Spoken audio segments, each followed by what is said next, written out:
Phasmophobia by Alan Wake. Something had shifted. The investigators saw immediately.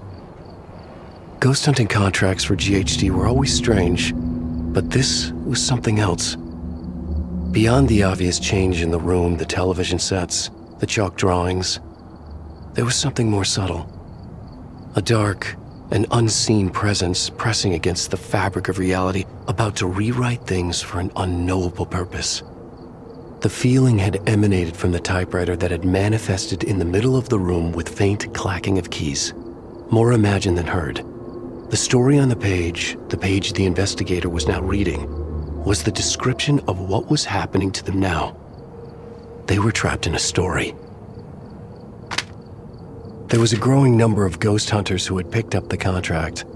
Unfazed, they had purged the shadowy entities they came face to face with. What they did not know until now, until they read it on the page they found, was that as their numbers grew and the act of reading was repeated, the reality was being rewritten more and more. One isolated incident, someone's subjective reality, multiplied and echoed, becoming the universal truth, the actual reality. No one seemed to know whether GHD was aware that this was happening. Was this part of their plan all along, or a sinister side effect they were oblivious to? Whatever the case, they rewarded the investigators for their work with a foil ID card. A darker place seeping into this place, casting a shadow over it, overlapping it. Everywhere the investigator looked, there were signs of two worlds colliding. Glimpses into a mystery, clues that teased, out-of-place objects and signs, yet nothing that revealed it fully. It was a lure to pull you in, but the puzzle was missing too many pieces. This was a story told somewhere else, where the pages of the manuscript had been written, from where the writer of the story was desperately reaching for the light.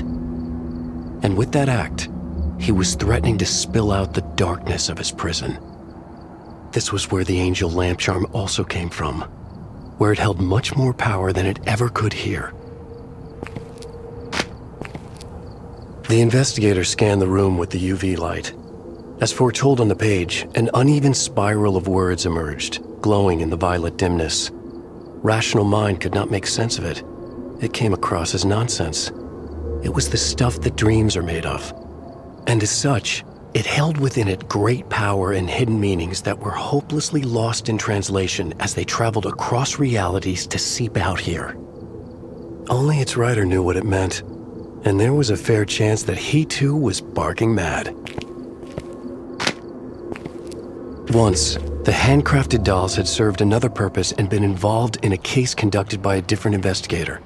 Now, the writer had hijacked and retconned them to serve this story. Maybe there was a deeper meaning to it, or maybe it was just a convenience of circumstances. The truth was beyond anyone's understanding. The investigator paused to consider the mystery of the pages. Their origin lay in darkness. Had they been written with the blessing of GHD? Somehow that felt unlikely, even if the company's past was also shrouded in darkness. The investigator had done well, protected their own. And with that, they had come to stand on the brink of the fathomless darkness of another mystery, as strange yet different from the ones they faced working for GHD. A hunger to pursue it had been incepted into the investigator's mind by the pages they had read, drawing them deeper, toward a fate as terrifying as it was wonderful.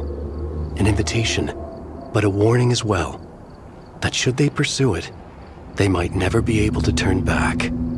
There was only one clue, in the middle of the title page they had found. The name of the writer hidden in the dark, beyond their reality. A writer by the name of Alan Wake.